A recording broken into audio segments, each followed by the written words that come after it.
कुछ दिनों से खबरों में एक नाम बार बार मेंशन करा जा रहा है। Atiq Ahmad. Atiq Ahmed, the mafia turned politician Atiq Ahmed. और आज हम इसी अतीक अहमद की कहानी पर चर्चा करेंगे जो आईपीएस और सिविल सर्विसेज एस्पिरेंट्स की अटेंशन में आ रही है। ये कहानी एक पावर के नशे में डूबे माफिया की है जो माफिया से एमएलए बना और फिर एमपी, और ये कहानी दो आईपीएस ऑफिसर्स की भी है जो इस अतीक अहमद की कहानी से जुड़े हुए हैं अलग अलग तरीकों से। तो शुरू करते हैं। राजेश पांडे और अतीक अहमद। पहले आईपीएस ऑफिसर हैं राजेश पांडे। इनकी कहानी शुरू होती है लखनऊ में, और ये तब की बात है जब अतीक अहमद एक शक्तिशाली हस्ती था और व्यापक आपराधिक रिकॉर्ड के साथ खुलेआम अपना नेटवर्क चला रहा था। एक दिन उसने और उसके हथियारबंद गिरोह ने व्यापारी सुशील गुरनानी की पीजीआई एरिया की जमीन पर कब्जा कर लिया।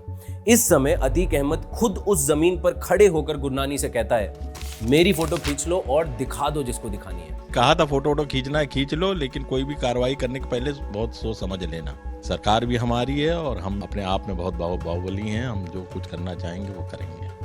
परेशान गुरनानी लखनऊ एसएसपी राजेश पांडे से मदद मांगते हैं तो अधिकारी संकोच किए बिना कार्रवाई शुरू करते हैं।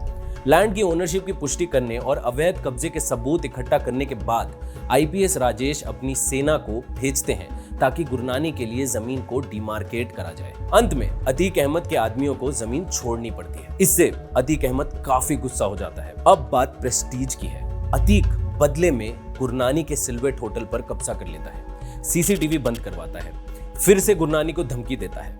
गुरनानी फिर से राजेश पांडे के पास जाते हैं।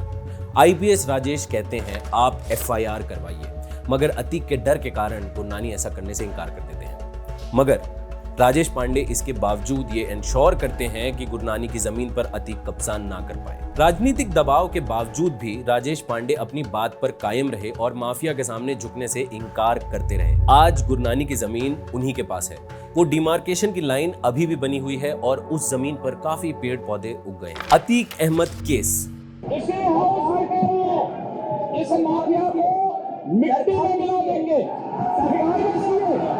कि बिल्कुल मट्टी में मिल गए हैं। अब हमारे औरतों को बच्चों को परेशान न करें। योगी आदित्यनाथ मुख्यमंत्री जी एक बहादुर और ईमानदार मुख्यमंत्री हैं। वो अच्छा काम कर रहे हैं तो मैं उससे सहमत हूँ। दूसरे आईपीएस अमिताभ यश की कहानी में गहराई से जाने से पहले चले अतीक अहमद केस पर संक्षेप में नजर डालते हैं जो सुर्खियां बना रहे हैं। अतीक अहमद कुछ सालों पहले एक बीएसपी के एमएलए की हत्या कर देता है। अपने सारे कारनामों यानी मर्डर, एक्सटॉर्शन, किडनैपिंग वगैरह वगैरह की वजह से उसको जेल मिलती है। बीएसपी एमएलए मर्डर केस के आई विटनेस का भी मर्डर करवा दिया जाता है। पता लगता है अतीक जेल से अभी भी एक्टिव है। उसका नेटवर्क जेल से ही चल रहा था। राजनीतिक तूतू मैमे के बीच अतीक अहमद पर चर्चा होती है। अतीक अहमद को साबरमती जेल से यूपी लाया जाता है और यहाँ पर आते हैं दूसरे आईपीएस ऑफिसर। माननीय मुख्यमंत्री जी ने ये बयान दिया। अब इस बयान से ये अमिताभ यश जी को पूरा मौका मिल गया। एक असाधारण अधिकारी अमिताभ यश की एक प्रभावशाली कहानी है जिसमें सेंट स्टीफन से बैचलर्स आईआईटी को क्रैक करना और यूपीएससी 1996 बैच को क्लियर करना शामिल है। उत्तर प्रदेश की विभिन्न भूमिकाओं में वे काम कर चुके हैं। डकैतों से लड़ते हुए और लगभग 150 मुठभेड़ों में शामिल होते हुए बदनाम अपराधियों की नैया डुबाने का काम अमिताभ यश का ही है। बुंदेलखंड के ददुआ नामक फेमस डकैत को भी मार गिराया था अमिताभ यश ने। यूपी कोर्ट ब्लास्ट के बाद एटीएस के प्रमुख के रूप में नियुक्त किए गए और यूपी स्पेशल टास्क फोर्स के आईजी के रूप में काम कर चुके हैं। उनकी टीम ने विकास दुबे जैसे घातक अपराधी को भी पकड़ा जो बाद में एक मुठभेड़ में मारा गया। अब अमिताभ यश की नजर थी अतीक अहमद की तरफ। अतीक अहमद की पत्नी ने अपने पति की जान बचाने के लिए जेल में रहने की अपील की क्योंकि उसे लगा कि वे अमिताभ यश की टीम के एनकाउंटर से जेल में ज्यादा सुरक्षित होंगे। मगर इससे पहले कि अमिताभ यश की कार्यवाही शुरू हो,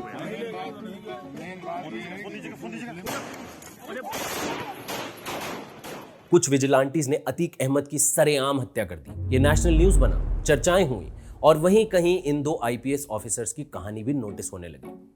वे इस जटिल मामले में विभिन्न तरीकों से शामिल थे, जिनमें से एक के कार्यों ने माफिया को जमीन कब्जा करने से रोका और दूसरे ने ऐसा माहौल क्रिएट किया कि अपराधी उसकी कार्रवाई से ज्यादा जेल में ही रहना पसंद करते थे। इस कहानी पर विचार करते समय हमें याद रखना चाहिए कि हर दिन अनगिनत अपराध हो रहे हैं और समर्पित आईपीएस अधिकारियों का काम निरंतर उन्हें ठीक करने के लिए चलता रहता है।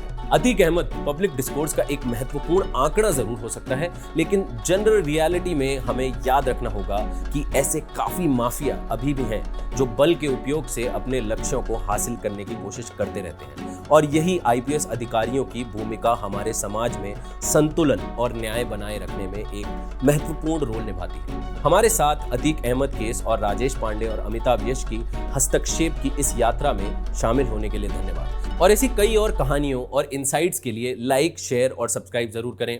अंटिल नेक्स्ट टाइम, धन्यवाद।